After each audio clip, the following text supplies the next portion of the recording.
Andy, for that eloquent introduction, and thank you everybody, Roseanne and everyone behind the event, actually getting the thing together, considering the city being destroyed. We're here, and I'm delighted that you've come to see me in this event, which is fantastic, and I just think it's amazing that the effort to put it together and it's here. So thank you for that, especially the ones who've travelled. Now, if you don't know me, my name is Thomas Sheridan. In the past, I've been a rock musician, a graphic designer, a communications consultant, a stand-up comic. I'm not a stand-up comic now, and an indication of that is because I'm doing this. But I've written a couple of books on psychopathy, social engineering. And I suppose, ultimately, from the time I was a kid, I was trying to understand why there was so much darkness or wickedness in the world. I was almost killed by a car bomb when I was 10, and that went off around the corner from me. And I just couldn't understand how these things actually happen. So I suppose it began from that. I took an interest in a very early age in the occult. I rejected religion very, very soon, especially growing up in Ireland. You either become a religious nut or you become an extreme atheist. I took the middle path and became a pagan, more or less over time. And so a lot of that was based on this, and I found that there were certain continuums in the world that existed. And one of the reasons I think Western society is so damaged is because we don't know actually who we are. What happens is we're told from basically no matter what Western country you grow in, English-speaking, German-speaking, I go all over Europe, you're told basically your history began with Christianity and when the first Christian missionaries came. And then you travel on school trips and they show you these buildings that are 5,000 years old that are perfectly aligned with the sun and the solstice and the equinox, and they're all over them. And there's 40,000 of them in Ireland. But don't worry about that. That was just a few savages. You know, then you discovered that they had. Then you get older and you hear people, you come to a place like America, and this is what we're going to be talking about today, and you hear about like, well, I'm an Irish American, I'm a German American, a Scandinavian or Slavic, whatever. I don't have any kind of mythological or spiritual roots beyond Christianity. And I'm like, oh boy, you do. It's just been taken from you. It's just been taken from you. That's what's happened. And you've been lied to about your spiritual, but also your magical destiny. And this is why even in places like England, where they have incredible things like Stonehenge and Avebury, they're running off to the Amazon to take ayahuasca to try and be spiritual. Or they're running off to, nature. There's nothing wrong with any of this stuff. I'm just saying they have their own path, and they're not identifying with it. But that doesn't mean it hasn't been used in the past. It has, by the wrong forces. And that's what we're going to talk about here. Now, I wrote a book a couple of years ago called Walpurgis Night, and it was about my insight on the occult roots of the Third Reich. A lot of stuff has been written about this, and a lot of stuff has been talked about this, films, endless documentaries, but they generally concentrate on the 1930s on. Well, what you must understand is that the Third Reich was not a political or a military operation.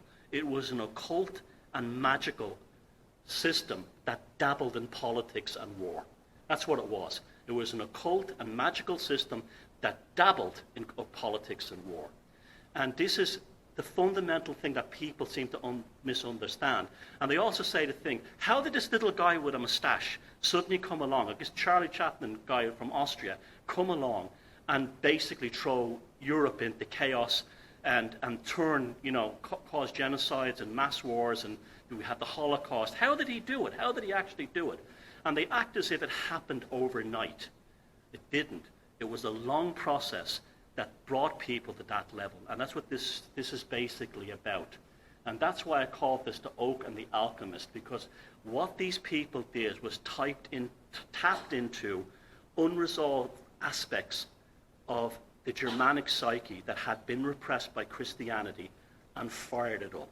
Now, you think you don't have that in you. You do. I do tours, and I bring people around, Irish Americans, Americans of all different groups, Australians, Canadians, and I take them to these places in Ireland, excuse me, and they think they're just going to see a bunch of rocks. And I've actually seen these people switched on. Suddenly, their ancestral memory remembers. And you have to understand European ideas of Indo-European ideas of reincarnation. Every culture has reincarnation, except the Abrahamic religions. They're the only ones that don't. It's the norm. It's the absolute norm. Is the idea that you have a body, you die, and you move into some other form, whether it be an animal or anything like that. It is the universal idea of death. The idea of going to an afterlife or a heaven or a hell is completely and utterly not the norm around this planet. And it only has been around about 3,500 years, probably from ancient Egypt, and it filtered its way into the Abrahamic religions from that point on. But it's nowhere else. And the European idea of reincarnation is there's a kind of a triune or a trifold version of reincarnation. There's the individual reincarnation of the person. There's the family reincarnation, and there's the tribal reincarnation. And the idea is in your life to do a kind of what the Vedics and the Indians call karma. The Hindus call karma. It's the same thing. It's the idea of doing the right thing in this life. It's through honor. Now, honor has a word that people don't necessarily it has been corrupted to say honor, battle, war. It's not necessarily that. It could be just doing the right things. And so we do have, it's all Indo-European. It came from a certain point in Eurasia where these people had chariots and they were able to move across the steppes and across Europe into the Slavic world, well, to create a Slavic world, into the north to create the Vikings, into the Germanic tribes, the Anglo-Saxons, the Celtics, down south to the Greeks, the Romans, and across into the east, into the Afghan tribes, and also into the Persian and the Vedic tribes, paganism we're talking about now. This is why the swastika is an integral part of this story. Now, could I have the next slide, please? Now, unlike religion, and we're talking here about sorcery and mythology, sorcery and mythology has no moral objective. So, for instance, if you're involved in magic or sorcery, you don't have the same ideas that I'm doing this to appease the creator or I'm doing this to appease a god, unless you want to actually invoke them for something. There's no such thing. It's not black and white. It's unobjective. It's how the actual magician or sorcerer decides to use it. You know, I could use magic to steal a person's money, or I could use magic to actually help them be cured from an illness. It's not. The force itself is like lightning, or it's like electricity. It's like or gunpowder. It's how you use it. Now, energy is neutral at the point of charge. So, before you step into the magic circle, or to control a nation, or to control an individual, or to control yourself, it's a neutral engagement that you enter into, and from that point on, your intention or will is what's brought into charge. Now, the charge or the stream of energy is directed up by the magi or the sorcerer, in the sense that now people have this idea, well, magic doesn't exist. Of course it does. If you dream of something like a painting or a chair in your head and you bring it you build that, you've created a magical experience. That's all that is. It's taken something from the non-material world and bring it into the material world. But that could also be a philosophy, an idea to control people, a political system that dominates, a religion that dominates, a cult that dominates. And morality, as I said, is irrelevant to the charge. Now, everyone on earth has an innate magical association. That's why you're here at this conference. This is why when you have a religious or spiritual experience, this is why when you go to a beautiful scenery and you look across this impressive landscape and it uplifts you and charges you, that's your subconscious mind reacting to what your five senses are actually experiencing. Your subconscious mind is much older than your conscious mind. It's much older, and this is why it talks in the language of symbols. This is why you can go to other countries and be moved by someone else's culture. You can go to somewhere like Africa and you can see a Maasai ritual or a Zulu ritual. You can go to South America, you can go to see a Native American one. It resonates. It resonates because it's communicating to your subconscious mind. And that's actually the key to a lot of the problems in the world. It's the idea that we strip down this conscious, programmed, educated Western, or anything, any kind of thing you have, to look at each other in the subconscious mind. We are constantly spellbound, and we can all be spellbound. Advertising is spellbound. You know, you watch something like the halftime Super Bowl show, and then you suddenly have an urge to buy an ice cream or a brand of beer or a car you had no interest in before. You have been literally spellbound. You've been hexed. The Magi has been the advertising company and the TV company has got into your subconscious mind using archetypes and also its politics. Look around you in this room. You have the star of Texas embedded into the architrave around this room. A star is a very powerful symbol. Just like the swastika, just like what they call the Star of David, the hexagram, just like the Celtic spiral. They're rooted in things called phosphenes. They're neurological form constants that exist in the brain without the need for light. And this is why they call them the prisoner cinema, because when they lock prisoners away in darkness, they start seeing these shapes. And the star with the circle, the Celtic cross, the spiral, the swastika. They exist in the brain. They're generated by the brain. Now, there's a theory that the reason they're generated by the brain is to stop the brain, the neurological functioning, from shutting down, because you're locked in darkness. You don't want your visual cortex to collapse and go blind. But still, it's incredible that these same shapes all over the world, you can look at rock art in Africa, South America, right back to the Paleolithic, the same shapes, even the Christian crucifix. They're all there and they all exist. And that's how we are spellbound. And these advertisers know this. These politicians know this. And that's where the swastika came into it. They weaponized a phosphene. They weaponized an archetype, a symbolic shape embedded deep within our subconscious that went right back to our Paleolithic ancestors. Could I have the next slide, please? Thank you. Now, I've been to Germany many times, and we all have the stereotype of the efficient German.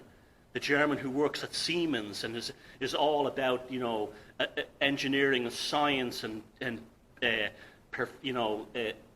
timekeeping and all this kind of thing. But that's not the true German. That's actually a modern invention that was invented by the Prussian education system in the 1870s. Before that, Germany was very much an agrarian society made up of... Actually, there was no Germany. It was a linguistic collection of basically different kingdoms and duchies, up to 1,000 of them, that existed from the Hook of Holland all the way down into the Slavic world. They were not unified until a nation called Prussia came along and basically took them all over under this remarkable individual called William II, who was this great Prussian emperor. And actually, he was so amazing and so powerful in terms of what he achieved that's why the British royal family today are German. They all wanted to breed with them. In fact, all European royal families are German. You look at them, they're all either Hessian, Prussian, or they're from German states, but they're all trying to breed into this Germanic bloodline. Prince Rainier and the Rainier family of Monaco are Germans. The Spanish royal family is German. The Swedish royal family is German. All the British royals and aristocratics are German. That's why the royal family's name is Saxe-Gotha and Coburg. That's their real name. And this is so he created Prussia, and how this came to be was that Prussia became this dominant force in Europe by the time the Franco-Prussian War came along in the 1870s, and they absolutely demolished the French. Well, France was a superpower at the time, and the French soldiers described the Prussian troops as automatons, mechanical men. They had no fear. They were incredibly disciplined. And they discovered eventually that it was because of this Prussian education model that turned children into robots and then turned them into adult robots who followed ideas and orders without questioning. They just did what they were supposed to do. And integral to this was things like times tables. 1 times 1 is 2, 2 times 2 is 2. It's marching in your brain. And then it rewires your neurological pathways so as to have you in a condition where you're basically a robot. And that so impressed the French and everybody else that every school system on this earth today is the Prussian model. Every single one is the Prussian model. Prussia has been a far more important and influential place in this world than as much as the British Empire, as much as the French or American Empire. You don't hear about it because Prussia was basically dissolved at the end of World War II. Now, that created an artificial modern German. The German you meet today, they're all very nice people. I go there all the time, but still they have this idea of efficiency, hard work, engineering, it's very clinical, that kind of thing. But they're just like us. They're a great bunch of people, but they have in terms of work, they just do it. In terms of education, they just do it. And before that, they were a pagan people, just like the Celtic tribes, the Saxon tribes, the Germanic or the other tribes. And here you have photographs from the early 1900s of this pagan revival that took place in Germany, as it had taken place all over Europe at that time. But especially in Germany, you have the goddess on here, the goddess Ostara. This is long before the Nazis now. This is when Hitler was a child. This is long before them. You have the Celtic cross. You see down by her hip there? Again, these are symbols that go right to the subconscious. This is why they're all over the pagan world. You have the swastika up there. She's the goddess of spring. Ostara is Easter. All our Christian festivals, nearly all of them, are pagan in origin. Every single one of them. In fact, that's what the Reformation was about. The Presbyterian Reformation was the belief that Catholicism was really just paganism dressed up as Christianity. Guess what? That's absolutely 100% true. And that's why it was so successful, because the Europeans did not want to become Christians. They resisted it vehemently. The last nation to become Christian was 1,500 years after Christianity first came into Europe. That was the Karelians in Finland and Russia. In fact, in my book outside there, you can get a copy if you want, the Druid Code, I show a document from Ireland from 1360, which you have Christian monks still worried about the Druids. They were infiltrated. They've rewritten history to make it sound like Christianity happened like that. It took nearly 1,500 years for absolute completion, right up till the Renaissance. And then it still wasn't enough, and that's why we had the Protestant Reformation. But that's what Catholicism is. It's Christianity. That's why Yule is Christmas, Ostara, Easter, All Saints' Day, Samhain, Halloween. It's all the same thing, just rebranded. And there you see what the Germanic paganism had rooted. There's a reason why this has grown up, is because, like in Ireland today, or many countries around Europe today, people had fallen away from Christianity. It didn't give them what they wanted.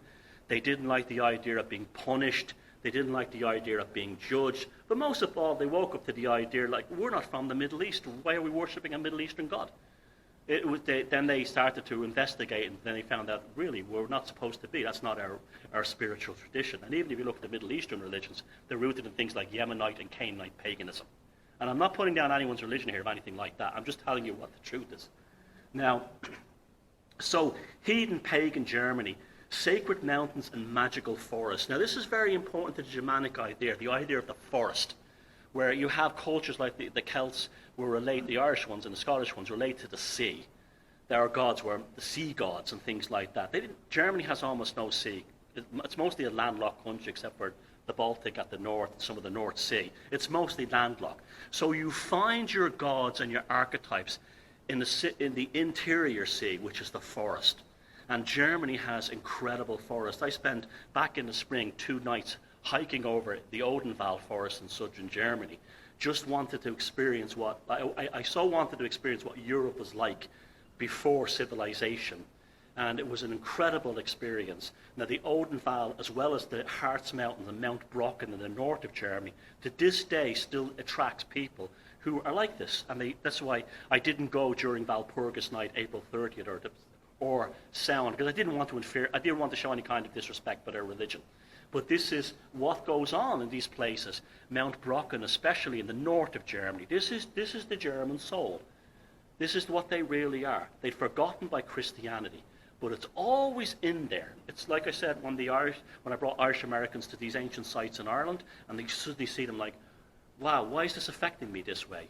If someone can grab that repressed aspect of you, they can weaponize it. And that's the story of what happened in Germany and how the German people were betrayed. Could I have the next slide, please?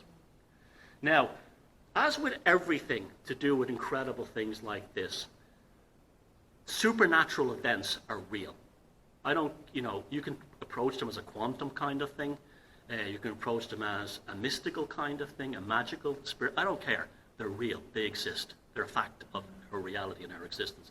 We've all had moments of sorcery. When I say what sorcery is, you think about someone on the phone, they pick it up. I use the term sorcery because it relates better. For me, it's more like a European folk magic tradition. And that's why I use the term. Again, that's been kind of like stigmatized by Christians who've called it things like, Satanism and stuff like that. That's how they destroyed it. But anyway, there was a book published called Viril, The Coming of the Power Race in 1870. And it was such a sensation, this book, that people were convinced it was real. All over the world. It was probably one of the earliest science fiction novels. And what the book is about is that in the interior of the earth is an angelic kind of race called the Vrilia. And the Vrilia are the true inhabitants of the earth, but they've had to be forced underground because humanity became corrupted. Very common idea. If you come to my talk about the giants on Sunday, you'll see that theme comes up and over again. That the humans somehow banished, in the Irish tradition, the Tuatha De Danann, they were a race of a supernatural race of kind of warrior druid poets. They were banished into the earth after they were defeated by the Gaels. And you get this over and over again. This book was such a sensation and so plausible at the time that people like Helena Blavatsky and Rudolf Steiner were absolutely convinced it was fact. It was fact that it wasn't fiction. It was so plausible.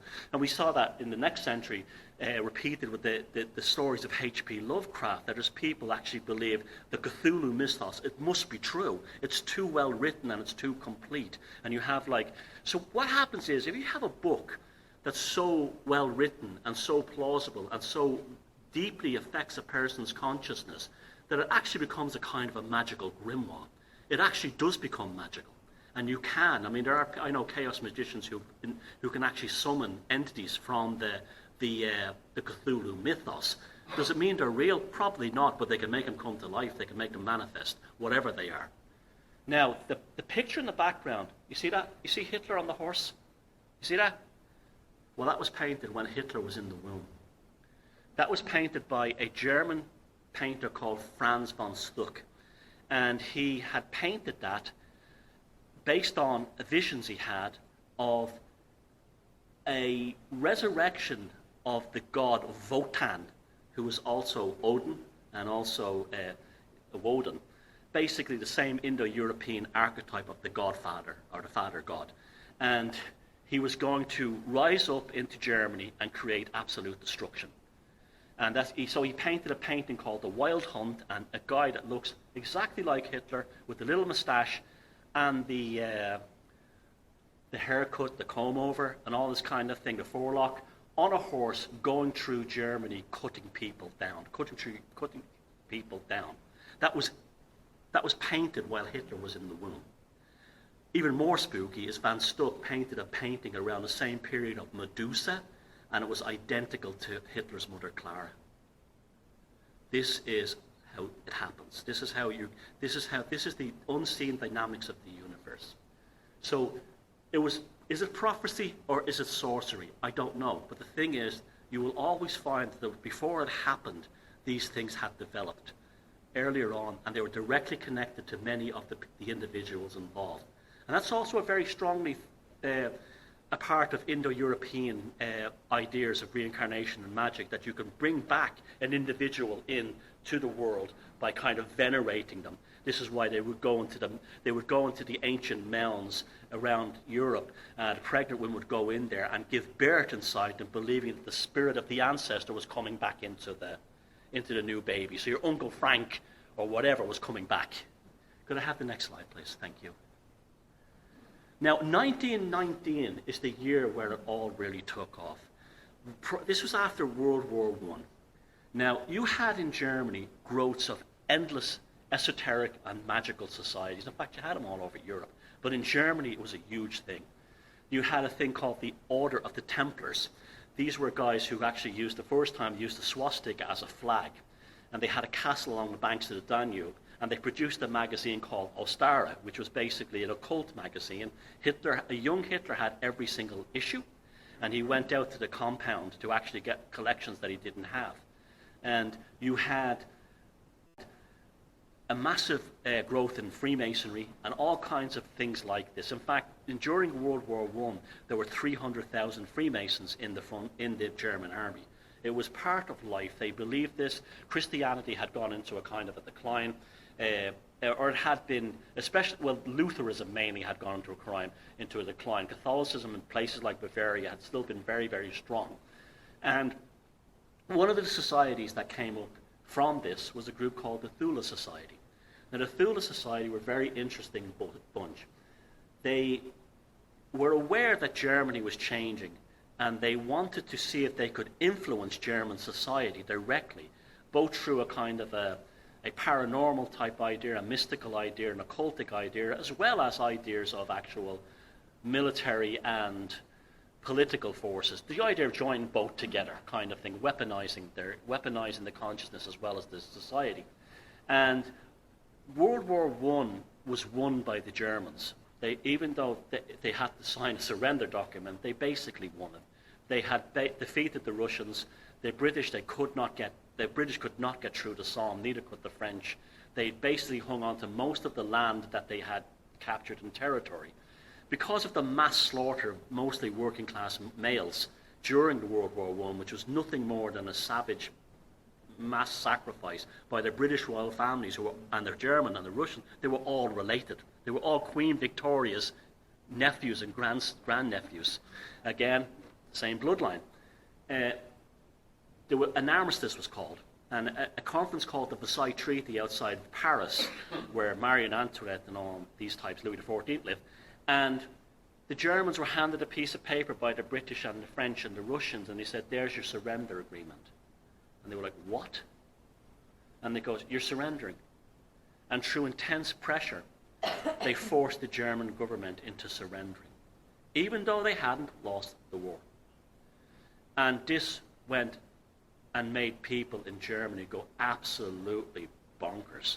It caused the country to collapse, and suddenly a new thing called the Weimar Republic appeared. And they lost vast amounts of territory. The Rhineland was lost, Silesia, parts of Silesia, huge areas were conceded to Poland and Czechoslovakia, the Sudetenland, and all these areas were lost, as well as all their overseas interests in Africa were handed to the British and the French and the Belgians. They were basically, for no reason at all, demolished as a nation. Totally unfair, totally wrong. But I'm looking back on it now, it was deliberately done for a reason. They wanted to stoke up the Germans, and they wanted to fire them up. And they wanted perpetual war in Europe if they could have it. Basically, they were looking for a population reduction because technology was changing, engineering and mechanization was coming along. There's too many Europeans. And so I know that sounds incredibly cynical, but the people who are running the world are psychopaths, and that's exactly how they think. Now, so anyway, when it collapsed, the Germans were thrown into a psychic confusion. You mean we've lost all these young men? We didn't lose the war, and now we're told to surrender. We're told to hand over everything we have, pay massive repatriations and financial and all kinds of other things to other nations. We have to do this. We have to actually do this. And yes, you have to do it. French soldiers moved into the Rhineland and started bullying and harassing German citizens. The idea was they wanted the Germans pissed off. They wanted them annoyed.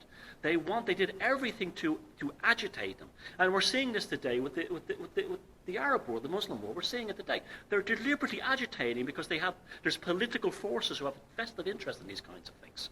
They don't want peace in the Middle East. They want oil. And the best way to control the oil is to do this. The same in Germany. They did not want Germany in power. The British and French empires and the emerging American empire wanted to maintain power. And the biggest threat to power, and global power, was a resurgent, strong Germany. And Germans knew this. They were aware of it. Now, what happens when you have a nervous breakdown? Suppose you go through an emotional crisis in your life. You have a nervous breakdown, right? Something goes wrong. Often you will seek spiritual guidance. Often you will go to tarot card readers, most natural thing in the world, psychics, whatever. Imagine an entire nation doing that. And that's what happened to Germans. They try and deal with the trauma of this. They went into all these things. And the Thule Society was perfectly situated to do this. One of the main members was an individual called Rudolf Hess. I'm sure you've heard of him. Rudolf Hess was a member. And the idea was they knew a revolution was going to happen afterwards. So you had a revolution in Germany after World War I. You had the communists were declaring Soviets in Bavaria, in Munich, in Berlin, in Prussia. They were doing it everywhere. On the other hand, you had returning German troops who formed into bands called the Free Corps. And it was basically a fight between right-wing and extreme left-wing Bolshevism. And a series of vicious battles in cities like Munich and in Prussia took place. And the Free Corps and the Nationalists won. But the German left still had tremendous, tremendous power. What they didn't have was sorcery. This is important. A young soldier was recovering during this Munich uprising when in 1919 on Walpurgis night, the night when the witches under German folklore go to see the Witch King, or the great demon in the mountains, we're going to call it, happened on that weekend, Beltane, spring equinox. On that weekend, a Bavarian Soviet was declared in Munich. It was suppressed and destroyed by the Free Corps. At the head of the Free Corps was a guy called Rudolf Hess, and this was the first time that the swastika was seen on military equipment, as well as other magical symbols, as they entered into Munich and suppressed what they called the Reds, and broke down this Bavarian Soviet. They set themselves up in the Intercontinental Hotel, and basically they were gun running weapons to the Free Corps, and they were also issuing pamphlets. Now, how this thing came about, this Soviet, and what changed it, what got the Free Corps involved, was that the Bolsheviks made a mistake of arresting members of the Tula Society, which included a countess and a count. And they pulled people off the streets randomly. They accused a Jewish professor even of being a member of the fascists. They took him into a schoolyard and shot them. They shot them with dum-dum bullets, which were actually illegal. Very a vicious way of shooting pairs. The base explodes when it hits you. And then they quickly buried them.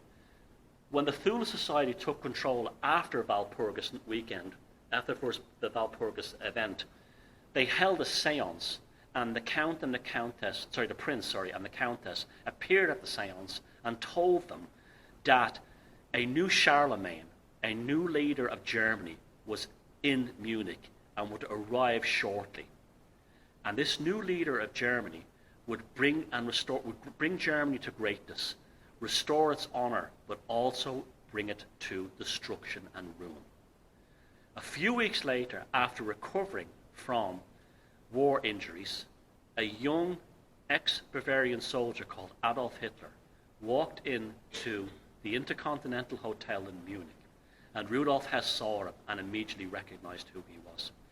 This was a guy who was nobody before that. Quite a good painter, basically from a rustic, backward Austrian background, had no particular interest in politics. In fact, any evidence we have of him that showed that he was probably a socialist, we'll take questions at the very end, was probably a socialist. I know it's a huge subject, but it's amazing when you think about it.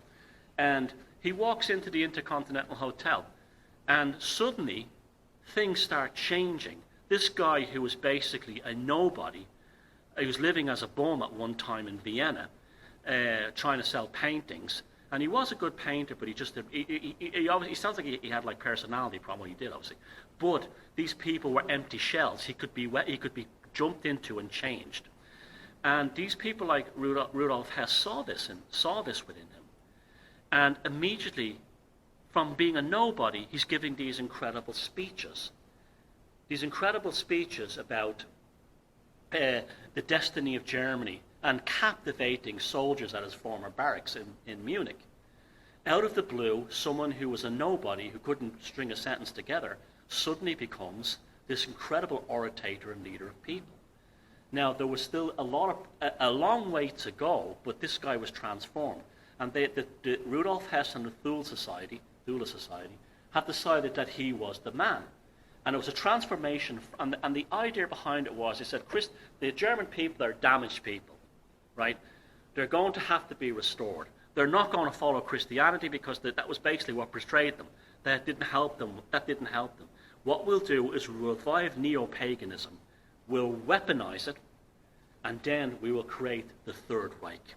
So the idea was to take the damaged German soul, find that, the first slide I showed you where they had the Germanic neo-pagan ideas, the swastika, the Celtic cross, all this kind of idea. The ancient gods, Thor, Gunnar, all these ideas, the runes, all these kinds of things.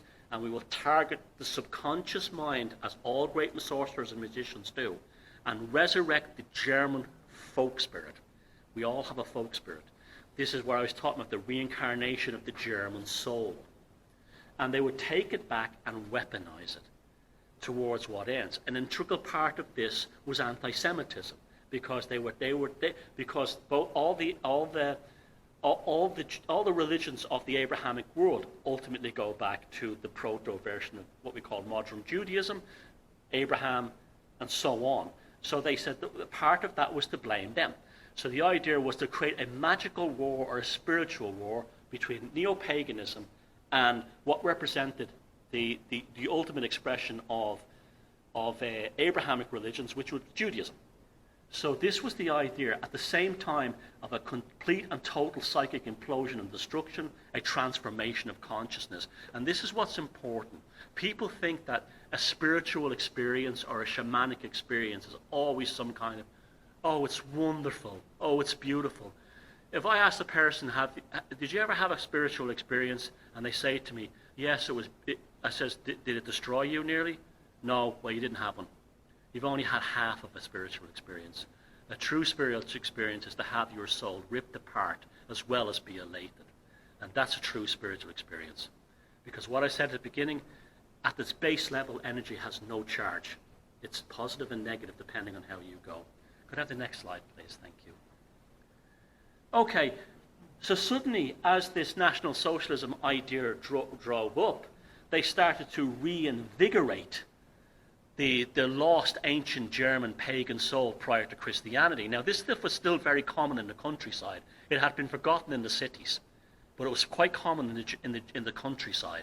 So it was there. There was already you had folk traditions and festivals, folk festivals. So it was there in the countryside already. That's why when Hitler was running for election in 1933, before he became chancellor, his whole thing was to target the countryside, the rural communities. In fact, he flew in a plane that had the swastika all over rural Germany and had these posters called Wings of Hitler over Germany, to portray himself almost like a god coming into these communities, the return of Thor or something like this. And they were the first ones to understand the power of graphics and graphic design, because as color technology came in, you see here, there's a poster for the National Socialists. This is long before they were when they first came into government. The Nuremberg rallies. You've seen that famous film by Leni Riefenstahl, the Triumph of the Will. Look what you have. You have an ancient Germanic warrior. He's carrying a shield. The shield has the swastika. The swastika is the ancient Indo-European symbol of the sun. It has nothing to do with Nazis. These idiots stole it from us. They took a symbol that was so precious and so loved by our ancient ancestors, and it still is in places like India, and turned it into a monstrosity. It existed all over the Celtic world, all over the Germanic world. It's everywhere. You go to India, you see swastikas everywhere. It's a symbol of the sun representing the cardinal points. In Ireland, we have a thing called the St. Bridget's Cross. It's a swastika.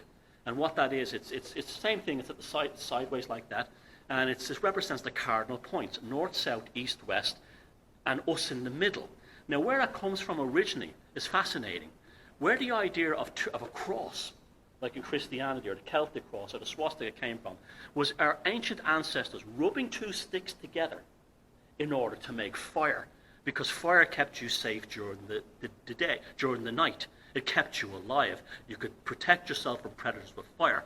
So what do you do when you have the whole... Fire would have been a highly ritualistic idea. What do you have at the center of the two sticks? You have the light of the world. This stuff goes right back to Neolithic and Paleolithic times. Very, very, very deep. And so you also have the oak leaf. The oak leaf is the symbol of the Druids. The word Druid comes from Drua, which means he has the oak, related to the oak. And you saw see Christian paintings of the Renaissance where Jesus is like this. The crucifixion. No, that's not what that is. That's a Druid, dressed in white like the Druids, holding his hands out to symbolize the oak tree, to show that his roots go as deep into the earth as they do above. The oak was central to all the European, Indo-European pagan tribes. The satyrs of the Norse world. You had the oakmen of Germany that used to protect the oak. The oak was seen as another part of the human spiritual condition. The oak was so sacred. It's, if there was a Jesus Christ and he was crucified, he wasn't crucified like that. He would have been crucified like this. That's how the Romans crucified. They're not like this. They took the image of the druid or the satyr with his hands apart, showing that I am the tree, I am the oak, and then they just put a Christian idea on it. This is the story of Christianity. They take a pagan things and they throw. Now again, I'm not putting you down. I'm not putting down your religion if you're a Christian. I'm just telling you this is what happened. And so the oak was so they're tapping in all these archetypes, jumping into people. The sword as well, a vulnerable nation that's been damaged. The sword is the symbol of defiance. He's in armor. Nothing even looks a lot like Rudolf Hess. They leave nothing to chance. Every single minutiae, just like in advertising and marketing today, every single little thing is tapped into your subconscious mind. In the middle, you will see the idea they were developing very complex. Now, just because it eventually became into the Nazi system doesn't mean we're dealing with anything dark or evil. It's just that they made it that way. And they had ideas of just like you have power pressure points in Tai Chi and all these other kinds of things, all these other kinds of ideas, the parts of your body relate to certain health, to certain parts of the sky, and so on. The center one, they're doing the upside down, the rune of death, means of termination, end of life. That's what that symbol means. And that's when our ancestors would put that on the end on a grave. They would make it up like that, and for a baby was born, they would reverse it and put it on a bed of oak leaves. And that was the rune of life. And the idea was that life never ends. It just recycles over, and you come back over and over again. A very Indo-European idea, very common all over the world as well. So people were suddenly seeing these things, this ancient writing of their ancestors, even if they didn't recognize it as first, something within their subconscious would recognize it. Something within their subconscious would recognize it. The other again then, you see like they were actually co-opting what the communists were doing. The communists were trying to mobilize labor forces, workers, this kind of thing, working class people. And people worked in heavy industry, mining, whatever, construction. And they were very good at kind of weaponizing them. You'll see that all through Bolshevism, the idea of like those communist posters of hammers and this kind of thing. Well, the National Socialists, remember, they were called the Nationalist Socialists. A lot of socialists don't like to be reminded of the fact that Hitler was a socialist. He was just a National Socialist, not a Bolshevik socialist. Remember that. That's very important. They do not like to be reminded of that fact because it's true. They weren't called the National Teddy Bears. They were called the National Socialists. And again, there is the German warrior above them with the sword saying, "You will be protected. We will give you back honor." Remember what I said earlier on about the idea of honor being carried through the family, through the individual, through the tribal structure? They had no honor at the end of World War I. So here you are, you weaponize what's missing. This is how cults work. A cult will find out what was damaged in you. You came out of a bad relationship, you were abused by your husband, you were an alcoholic, you had some kind of drug problem. They will find that. And they will weaponize it. They will fill the ghost in your soul. And that's what psychopaths also do as well. They will flatter you. They will play games with you. They will fix the jigsaw puzzle that's inside you that needs fixing. And it works in a toxic relationship with a person of the opposite sex or the same sex, and just as much as it works in a nation and its people. Could I have the next slide, please? Thank you. Now, ritual. This is so important. Have you heard the term hocus pocus? Well, hocus pocus was a term used by the Presbyterians, the Lutherans, against the Catholic Church. They said that the Catholics, through the Latin Mass, did hocus pocus. Because the locals don't speak Latin, whether in Germany or England or Ireland or France, whatever. They just hear Latin sounds. They don't hear what it means. Where the Protestants started producing Bibles in German and English during the Reformation, and they refer to it as hocus pocus. The Catholic Church was thriving with hocus pocus until Vatican II, which took place in the mid-1960s, when they decided to get rid of the Latin Mass and then produce Mass in the native language, English, French, Japanese, whatever. Well, what happened to the Catholic Church? The Catholic Church was booming until Vatican II. Booming. Especially in the United States. They had a Catholic president, for God's sake. You know, it was booming. Suddenly Vatican II comes along and it goes into terminal decline. Sexual abuse scandals, financial... Read David Yallop's In God's Name about the murder of Pope John Paul I and the movement between the Vatican Bank, Freemasonry and globalist agendas, and it became a stinking, corrupt monstrosity. That's nothing to do at all with spirituality, and that's what it is today. It's almost like it self-hexed itself. But the idea of why the Latin Mass worked is because people, when they went to a Catholic Mass anywhere in the world, were hearing specific incantations that targeted their subconsciousness, that went right back to the pagan ceremonies in the Temple of Jupiter in ancient Rome. So powerful. It didn't matter, you didn't understand what they were saying. You have incense being waved about to keep demons away from the altar boys. Did you know that? That's the purpose of that. That's why the incense is there. That's why incense has always been used to dispel demons. Same way they used to use it in India. And our Buddhist temples are filled with incense to keep demons out, away from the young boys particularly. You would hear this, you would have the priest dressed as the priest. You know why priests wear robes? Because they're dressed like a Catholic priest. Because they're imitating a pagan priest. Because the very earliest pagan gods were hermaphrodites. They were neither male nor female. That came along later. And that's why he's half man, half woman. He's the oak. He's putting his hands out that. If you want to see a pagan festival, go look at any video of the Catholic Mass prior to Vatican II. Ritual has an enormous effect on our psyche. An enormous effect. The Super Bowl halftime show is a classic example of a ritual. A classic example. I mean, to the point where, we don't watch American football in where part of the world where I am, but that was so successful that they've taken, it's in the Olympics now. Where did that all begin? It began with Nazi Germany. It began in the 1936 Olympics in Germany. You know this idea of carrying the torch from Athens to the Olympic venue? Guess who came up with that? Adolf Hitler.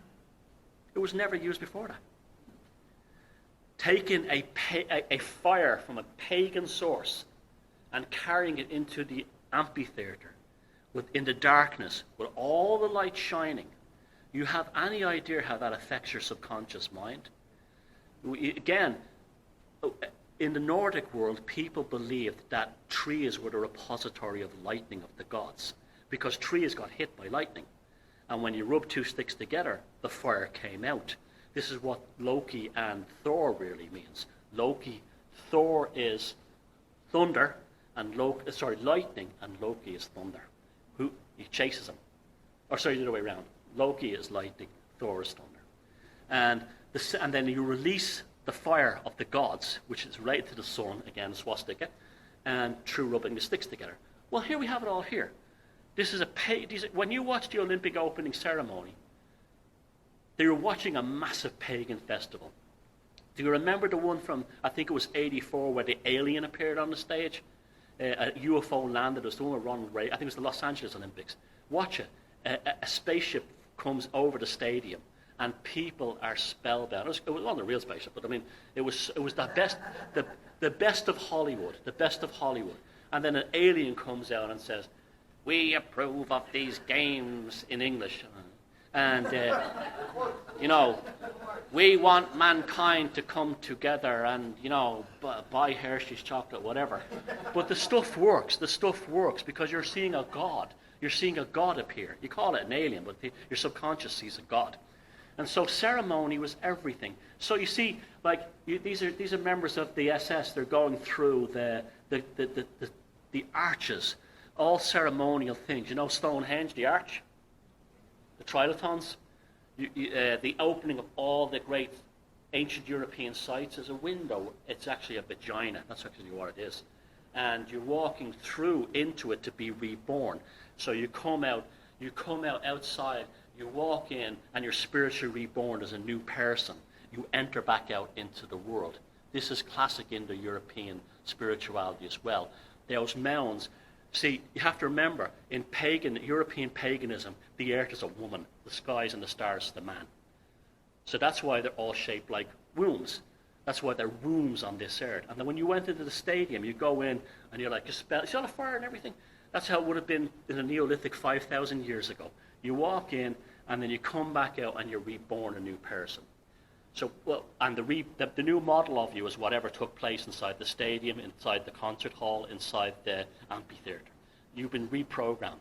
Now, and again, that's why the Freemasons have two columns. You can see that the entrance to the Olympic Stadium in Berlin, which is still there to this day, and the two columns, you walk between them. You see, it's one side has the swastika, and the other side has a clock surrounded by the olive leaves. Very ceremonial. So you're walking into the stadium, the sense of theatre, sense of prestige. A huge part of that came out of Wagner operas. Wagner actually played an enormous part in the development of the Third Reich, because Wagner was the first one to understand stagecraft, using certain lighting, where the light would shine on a character in a certain way. Stage sets moved around. The idea of each member having its own theme. In fact, at the 1934 Nuremberg rallies, as each member of the Nazi party came out, they had their own theme music.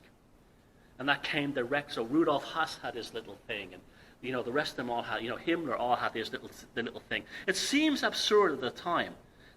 Now, looking back, but at the time, if you were messed up, you were desperately hoping, you were living off horse meat. This is how bad it was.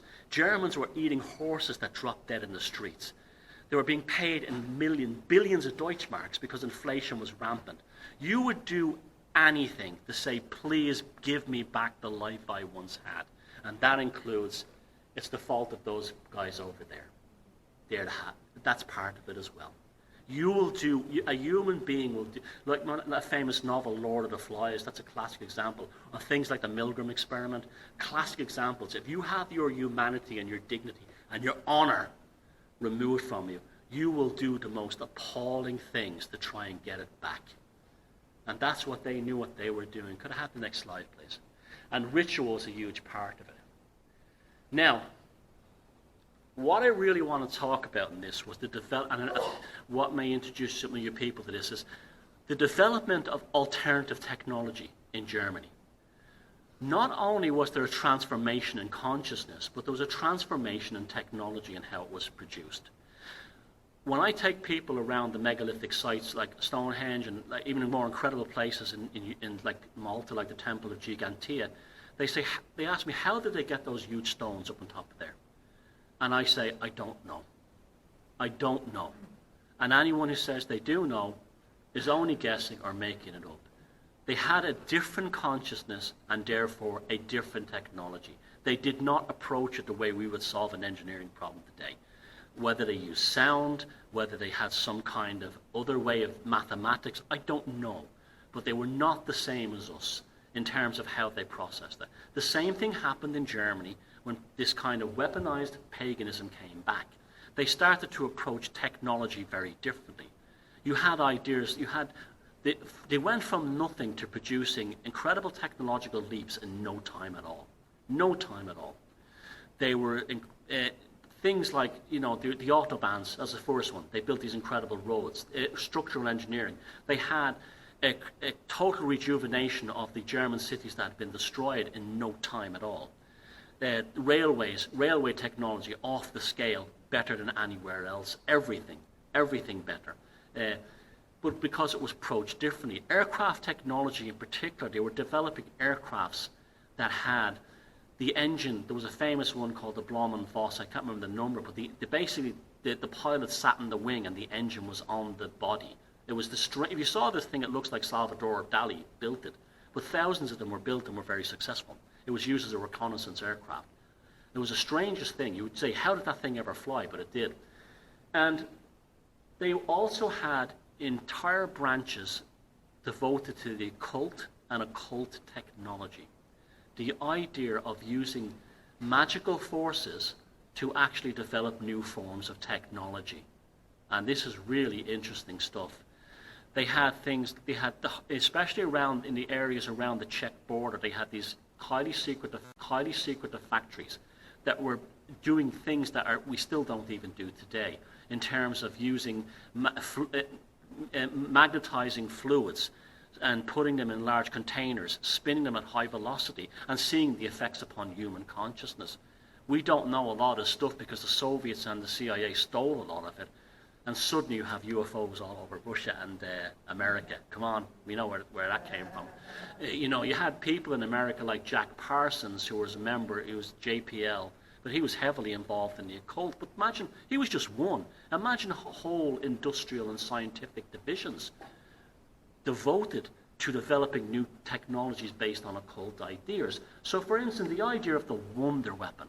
The Germans were told that they would not lose the war because they had a wonder weapon. Now, was this allegory or was there wonder weapons? Well, the first mention of the idea of the wonder weapon was this thing called the Spear of Destiny. It was supposed to have been the lance that killed Jesus Christ. And it was used by Charlemagne and Frederick Barbarossa and all these great Germanic leaders during all the great wars and conquests.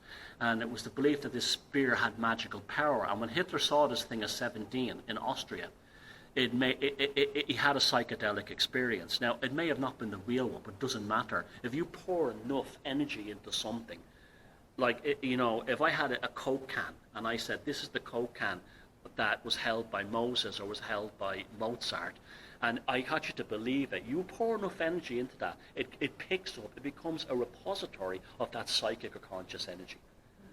That's what happens. This is how you can make anything magical. You can make anything magical. And so the idea was that this wonder weapon was infused, that there was something that the Fuhrer had, that the Germans had. It was, I don't know how much time do I have left? An hour. No, I have an hour and a half. So hour and a half, you got 25 minutes. Thank you, sir. Yeah, I know that was a weird thing that on the thing, but yes. So we had this thing. I'm sure you've all heard that the Bell Project. Right, that's strange by itself. It's very hard to get hard details on it, but they're so plausible it has to be true. Basically, it was a metal bell that had fluids inside it, and it spun around at incredible speeds. And they don't know what it was for, but apparently whether it was generating electricity or enormous amounts of power, because Germany had a power crisis as the war developed. They had no oil. They'd lost the battle against the Russians, the Soviets. They didn't capture the oil fields in southern Russia and that around Odessa and that part of the world, and in the Ukraine. And so they had a power thing. So was it for that? But no, it seems to have affected people.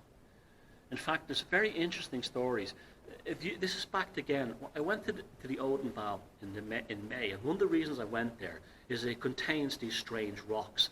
There's no megaliths, there's no like Stonehenge type buildings in this part of the world, but they do have this kind of thing of stones. Now, at this event out there, people are selling, buying, and have a belief in crystals, right? I can tell you for a fact that's real. That's absolutely real. And I'll tell you how I know this is from visiting all these megalithic sites all over Europe.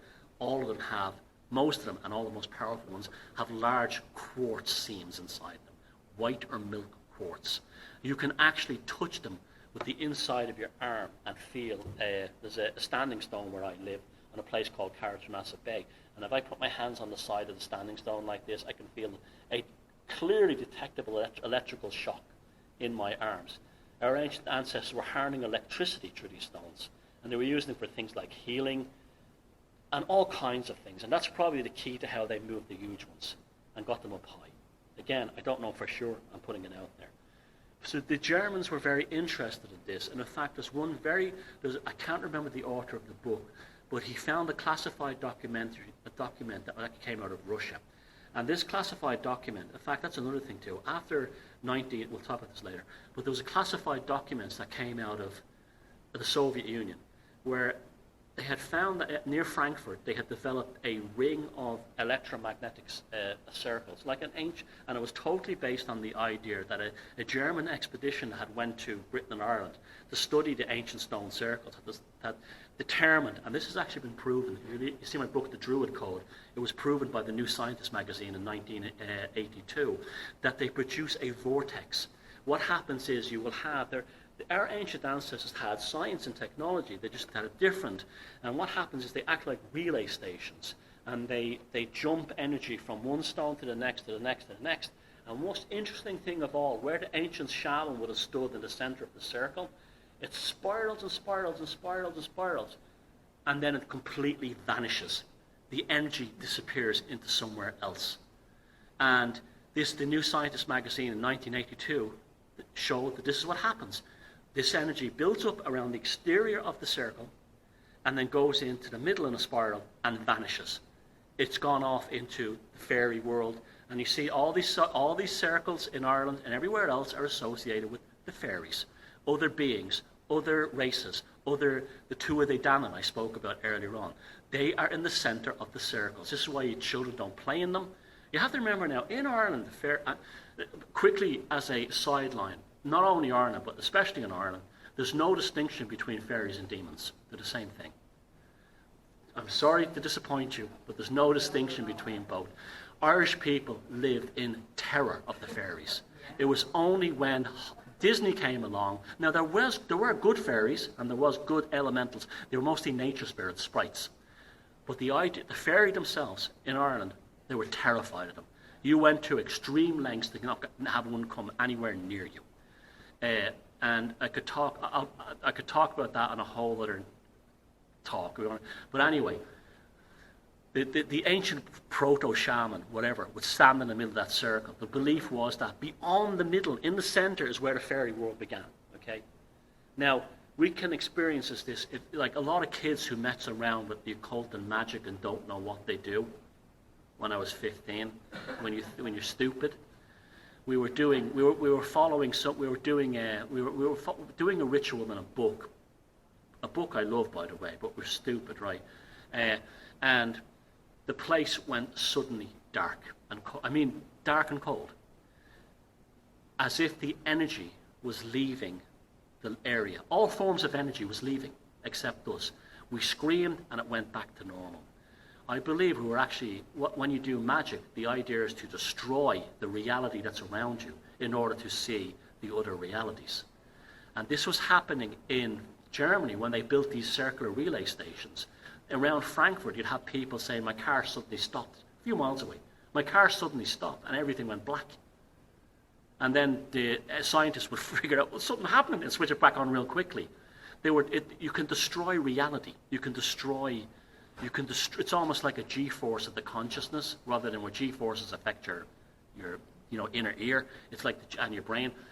Reality falls asunder. It falls to pieces. And this is what they were discovering. And this is what these projects were about. These projects that ended up in Russia and ended up in, the old adage is true. Lots of people have used this comparative idea. Our 5 sense reality is like a 12-inch record, right? We're on this track.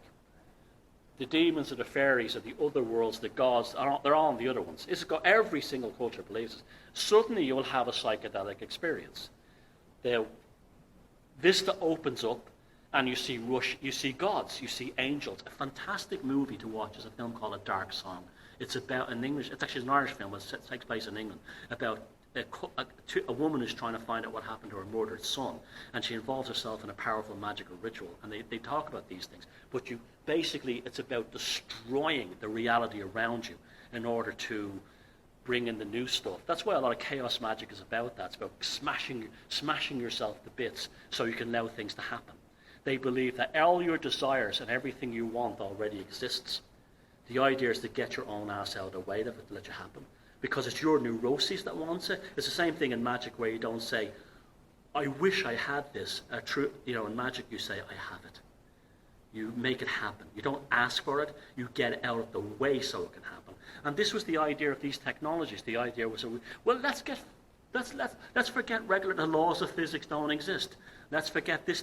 How did the ancient ancestors do this? Let's get science out of the way of science as we understand it and see what happens. And this is why they were going into these strange places. And these kind of things were happening. And this is what happened. This is when the CIA took this to America, and you had Roswell, 1947, on a military base. Gee, I wonder what the chance of that happening was. It was all Nazi technology. It was Operation Paperclip. You all know these stories. But even more interesting is what happened in Russia. I'm currently writing a book on the occult, and in 1990 there was a conference held in Fordham University in the Bronx in New York, and it was called about the occult and supernatural technology and life of the Soviet Union. As soon as the Iron Curtain came down, all these atheists had ran over and did a fire sale on anything they could find about Soviet magic, Russian folk magic. And they were discovering the most amazing things at this conference. I have the actual papers. And it was sponsored by the George Soros Foundation, of all people. So all these hardcore atheists are all, they want to know. The Library of Congress contains the supernatural and magical documents of the Third Reich. They were taken by the US First Army in Nuremberg from a basement of a cathedral. And they've also got the Soviet stuff. And all these people who tell you magic doesn't exist, sorcery doesn't exist, other entities don't exist, well, they're buying up everything they can find on it. And they know it exists, and they notice that's what they want to use that stuff to get into your head and my head, to buy stuff to accept political systems and other kinds of things. Transhumanism is the one we really have to worry about, making us all the robots. In fact, the beginning of that was the Third Reich, this idea of the Übermensch that came out of Nietzsche, that was adopted by Himmler and, corrupted again. There was nothing wrong with the original idea by Nietzsche, but to corrupt it again, to create these super beings, these supermen, these super races. And that's where it came from, the Vrilya again. They would come back to Earth when Germanic blood was pure again. Again, this idea of trying to get back the technology and weaponizing magic in order to make us think and believe in a certain way. A quick sideline you can read it when the book comes out, on the Fordham conference, is that, do you know the expression abracadabra? It's used in Western and Middle Eastern magic to perform an incantation. Do you know what the Ukrainian word for that is? Chernobyl. You can look that way. That's what got them going, because that's what made the Soviet Union fall apart. The reactor number 4 collapsed at the Chernobyl nuclear power plant, built on a magical location. Chernobyl also translates into Hebrew as wormwood, which was also a poisonous plant in the Bible. Sorcery is real. Magic is real. It shows up in synchronicities, and it shows up in the history of the world. And it shows up in your life all the time. And the final thing I would like before we close is this thing of the Foo Fighters. These were balls of light that appeared in November 1944 and stopped in 1945 in Walpurgis night when Hitler vanished. Hitler vanished on Walpurgis night, April 30th, 1944. On Walpurgis night was when he came into power in 1919. And all I said about Walpurgis night is the Witch King and the witches take flight to be among, a Valhalla type situation. And we never found Hitler's body. He just vanished. Most likely he flew off in a Condor aircraft to South America in a submarine somewhere. I actually do believe that Hitler survived. I've no doubt about that. There's just the fact that they burnt these two bodies and you never saw them. I mean, if Stalin had Hitler's body, he would have had it stuffed and paraded at the Red Parade. He wouldn't have had it burnt. And so I have the question. We're just going to finish up now. So anyway, these Foo Fighters were proof. They were balls of light that were attacking not just U.S. aircraft, but all Allied aircraft. The Russians report them. The Soviets report them. There were magical groups who were at the end of the war were doing these rituals to create these balls of light and sending them up at these aircraft. They weren't aliens. They were like balls of plasma that had a consciousness in them. Maybe a spirit kind of thing, maybe their own consciousness. It was the last thing to try and stop the Allies from winning the war. And and what happens again is it comes to the United States after World War II. Again, we live in a world where you're told there's no such thing as magic, there's no such thing as sorcery, there's no such thing as the paranormal, there's no such thing as witchcraft, and it's all rubbish. It's all hocus pocus. But guess what? They believe it. and the Third Reich, and what happened in Germany in those years is proof that it took place. So thanks very much.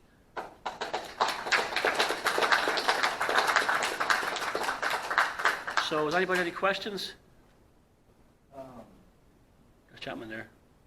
I was just going to, early on in your, I agree with everything you said. I was telling you.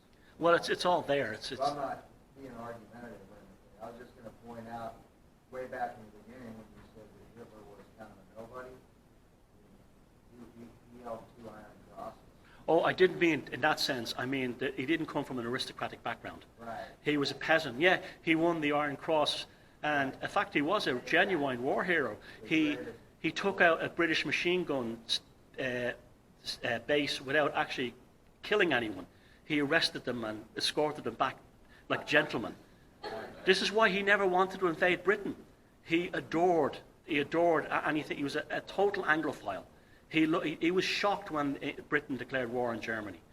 He thought that they would because remember, all the British royals were all Nazis. Did you know that? The British royals were all openly... There's a picture of Prince Philip, the Queen's husband. He's still alive to this day, marching in an SS funeral right before the war. They're Germans. They would have identified more with Hitler than they would have their own people. In fact, they did. Like Lord Mountbatten, that's German. They were all Germans. You know, Battenberg, that's where that came from. Mountbatten, Battenberg. They were all these Prussian nobles or Hessian nobles. If you go to the city called Darmstadt in Hesse, you just see the connection between the British and the Germanic royal families there. Oh, Queen Victoria's cousin lived here, and also the Russians, the Romanovs. There's a beautiful Russian chapel there that was actually built for Tsarina Alexandria to celebrate Orthodox Mass. But yeah, he was a nobody in the sense that he wasn't, as far as we can determine, an aristocrat. Now, there's stories that he's supposed to be the granddaughter of a Rothschild, because his grandmother was a maid in the Rothschild house in Vienna, and the old man that lived there was a notorious womanizer, and he got one or two of the maids pregnant. But I have looked at that up, and he was basically an old man and hadn't had a kid in years by the time she was there, so that didn't happen. So, again, you don't have to actually have the lineage to be somebody. You can have the personality. You obviously have the charisma. But you're right, he won 2. Again, he didn't even have any. He went, I think it was Heidegger or Schoenberg, he went to school with, who was Jewish, and said him and his family had absolutely no anti-Semitism. It didn't exist. He never mentioned it. Well, he doesn't really have any anti-Semitism in Mein Kampf either. Mein Kampf is a magical grimoire. Thank you for bringing that up. Mein Kampf is a magical grimoire. He wrote, I have it in the book, I've got a couple of copies of Walpurgis Night there. He and Rudolf Hess wrote that while they were in prison after there was a big shoot-up in Munich on November 11th, another 9/11. Oh, by the way, before he went in, his first meeting when he entered what was to become the Nazi Party, he saw a poster on a wall on 9/11 in Munich. So these dates are very strange. But anyway, that was 11/9. But anyway, they wrote that in the prison while they were serving the 9 months gestation, where he was transformed into the god, the witch king of Germany, right? Rudolf Hess, tool of society. He was in Alexandria when Crowley was there. He came from a Prussian aristocratic background. He was schooled in magic and sorcery and occult. He'd been in Egypt and everything. He was like his magical mentor. Handler. And from some of the documents and papers from that time are interesting. Hitler expressed the fear of the moon. He said the moon he called it the pale dead fellow who controls human consciousness. He was terrified of the moon. But what happened was there was a guy called Lewis Spence. He was a Scottish folklore and occultist writer. And he wrote a book called The Magical War A Coming, or something like that. And in the 1930s, he was trying to tell everyone, these Germans are not using the old rule book. They're gone back to magic and sorcery. They're using paganism. And he was till he was blue in the face, he was telling them this. And he says, you must pay attention to these guys. They're not a joke. And When Mein Kampf came out, it was referred to as a rant. It was just a madman ranting, right? Mussolini said it was the most boring book he ever read. And everyone laughed at it until just before World War II started. Linguists in Britain came along and said, this is written and phrased in Plattdeutsch, the ancient Germanic way of phrasing Old German. This is an ancient mystical language, and he's addressing the Germanic soul. And that's what Mein Kampf is. It's a grimoire of the Teutonic people being weaponized again. And then suddenly they listened to Lewis Spence, but it didn't matter. By that time, the bombs were already falling. So any other questions? Sure. Let's talk about Maria Orsic and Seagrun. Some of those. I can't hear you. Maria Orsic and Seagrun. Who's Maria Osric? They were part of the Full Society. Oh, okay, yeah, okay. They were the women that grew their hair out like down to their ankles and stuff. And said that it was their intent for talking to, I guess, extraspiritual entities. Yeah, that was common. That was this came out of these seances and this spiritualism aspect. You see, actually, when the prince and the countess appeared at the seance, there was a kind of a schism in the Thule Society where some were saying, it's not them, it's demons pretending to be them. This kind of idea.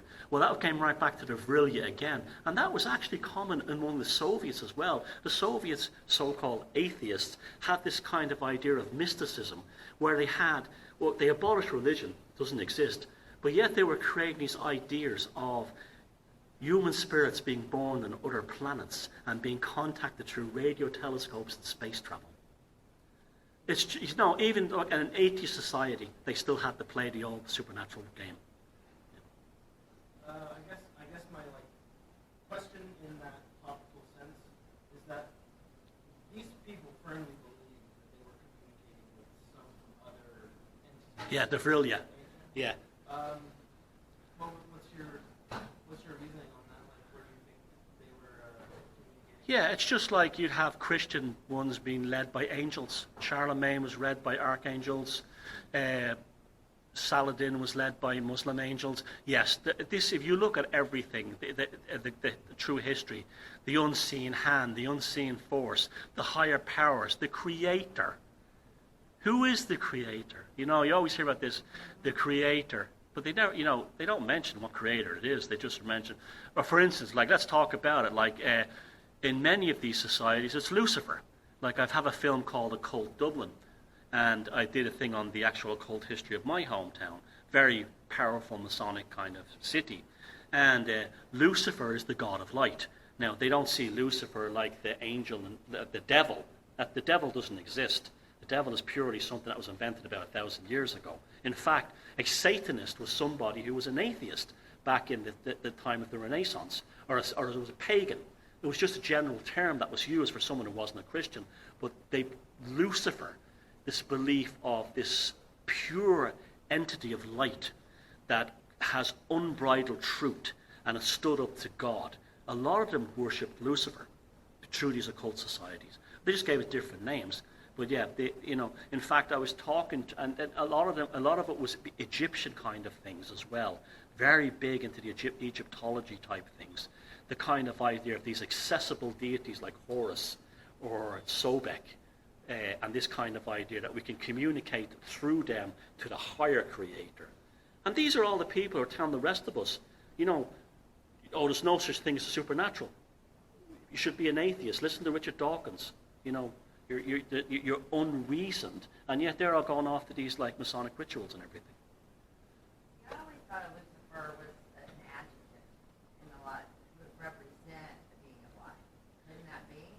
Lucifer.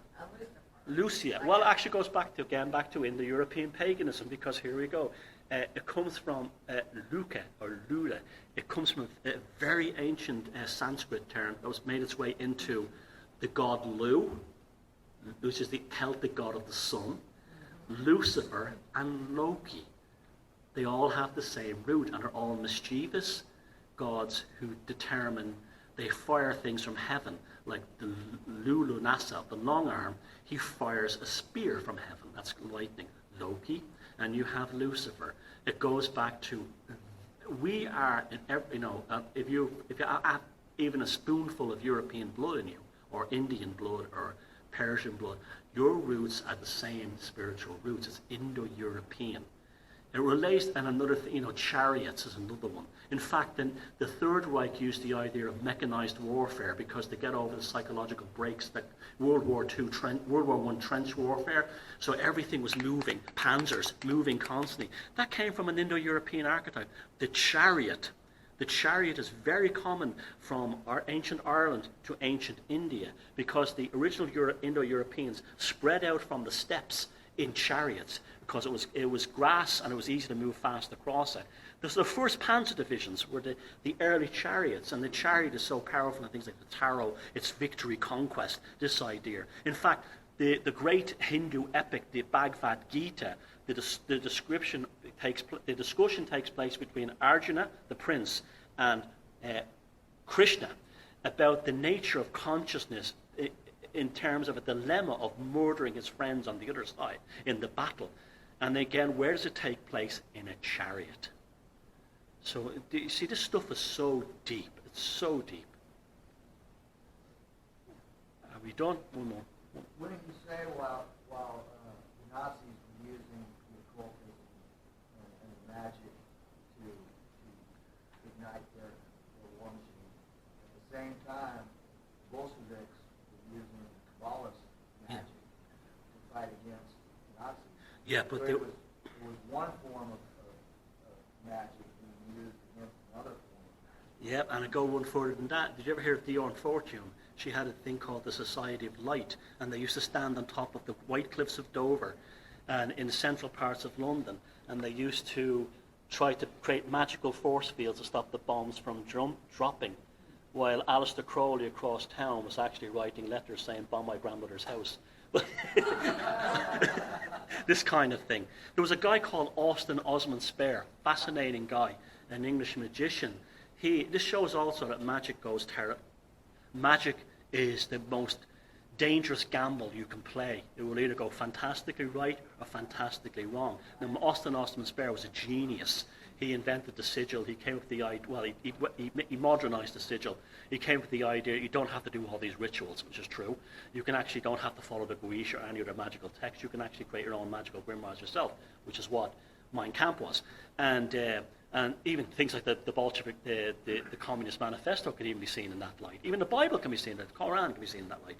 But yeah, he was during World War II. The bombs kept falling on where he lived. Because what happens is when you practice sorcery, you open up a vacuum, and if a bullet is, and if you're not watching yourself, a bullet is flying, it will find you. An arrow will find you. A bomb will find you. If you're not conscious of this, but by the same token, if you have this ability, you can make, like they used to talk about, like the Santeria gangs in New York, they would say, we want to be invincible against bullets. Doesn't mean that the bullets bounce off them. That means the bullets don't kill them. The same thing with the Druids and invisibility. That doesn't mean the Druids became invisible to the Romans and the Catholic Church. They became underground. They hid. They weren't noticed. So language is such a big deal in all this stuff. Kind of like Jimmy Page draws magic by living in Aleister Crowley's house. Yeah, well, Page was also a huge fan of Austin Osman Spare. He has all his paintings, by the way. Spare was an incredible artist, unbelievable artist. And yes, and the Boleskine house. You know that the Loch Ness monster was created by Crowley. You know that. I don't know. Yeah, he was performing the Abamelon, and the Abamelon is a very long ritual that takes everything out of you. You have to vomit, starve, extreme cold, this kind of thing. And Crowley, being who he was, decided he missed on for a pint in the pub, and just left the ritual half finished. And the most dangerous thing, he wanted a woman, and the most dangerous thing you can do is leave a ritual half fulfilled. And so he generated this water elemental in Loch Ness that's been the Loch Ness monster. Now, people have said, well, St. Columba exorcised a monster out of Loch Ness in 9 whatever. But he didn't. every single lake and river in Ireland and Scotland had a monster in it. He was just exercising paganism away. And in fact, it didn't even take place in the loch. It took place in the River Ness, about 25 miles away. So the Loch Ness monster appeared because Crowley, being what he was, missed booze, drugs, and women. Yeah. So we'll give that. Yeah, I think we're done now. Thank you very much, everybody.